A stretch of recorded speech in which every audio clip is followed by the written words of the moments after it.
Discussion today will take us on how, as event planners, can overcome the challenge of connecting with our audience so we don't lose them to the social media or the fact that they need to be connected 24/7.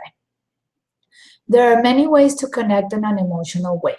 For example, one step is to make the real engagement of social media before the event, so that at the end of the event, we can get a conversation going with all the opinions, the feedback on the event, and everything we learned about it. For example, yesterday at the big summit, we heard Randy Zuckerberg talk. And one of the new trends that are coming in is actually to be disconnected. For example, one hotel asked their guests to please leave their cell phones outside or check them as if you would check out your coat, which I think it would be a very good idea so we can keep the engagement of the people after the event and not during. One thing that kind of confused me, what you were talking about, was how Randy Zuckerberg, when she was presenting the event, she suggested for everyone to actually leave their cell phones outside of the event. That's interesting.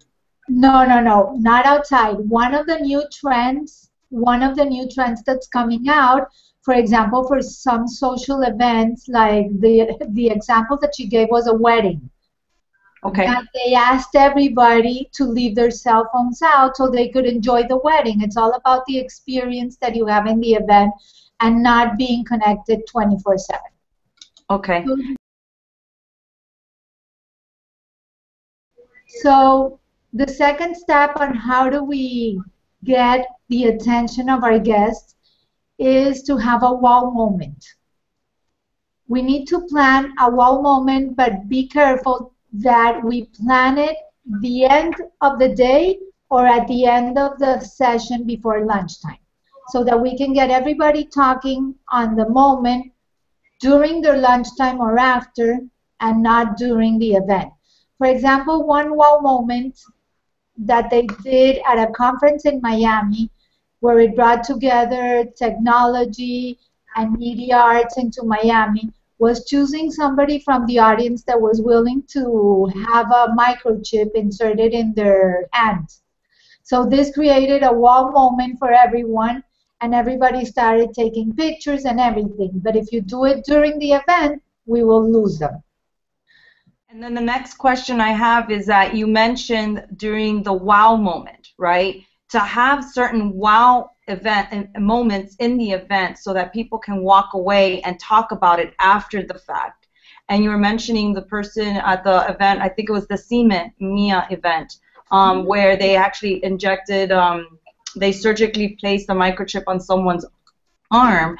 I thought it was really cool how that wow moment allowed people to immediately, because of the emotional connection of being drawn to that wow moment, it actually stirred people to want to get on social media immediately and talk about it right then and there. So it sounds like what you're suggesting is that makes the distraction and to wait till after the event. Is that what you're saying? Not after the event, but on the last moment before the event ends. So then you can create the conversation even when the event has ended. So that would create a whole conversation, but the event is over. So you don't need to compete with the attention of everybody sending the picture. Oh, this was a cool moment. Look what happened. But that you really want it after the event, not during. Because if you do it, for example, let's say at 11 o'clock, and you have a great speaker that your client has already paid for, and while you're looking at the pictures that somebody took, nobody's going to concentrate on the speaker.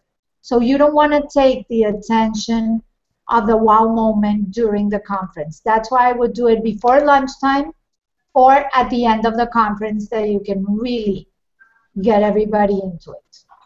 Interesting, interesting. Aida, is there anything about what Gladys pointed out that you may want to share, or insights or anything? Oh, no, nothing. I thought it was very, very helpful, especially in this day and age of so much technology that we're not present in the moment. And I think that every event, whether it's a wedding or a conference, that you have to have that engagement with the audience so that everyone can be present. And you know, you need a great speaker, but you also need the good ambiance to go along with it. So, but thank you, Gladys. That's very helpful. So there are many ways that we can engage with our audience in an emotional way. And this is why in my upcoming seminar, we can tell you everything about it. It is planned for March 4th at the Intercontinental Doral, where we would have an interactive conversation, an interactive workshop during the day, where you will learn the 7 steps on how to make a successful event and how to make it flawless. Ladies, I really enjoyed my conversation today with all of you. I thank you so much for participating. And if you need to communicate with us, just tweet us at Events by Indigo or go to our web indigoevents.net.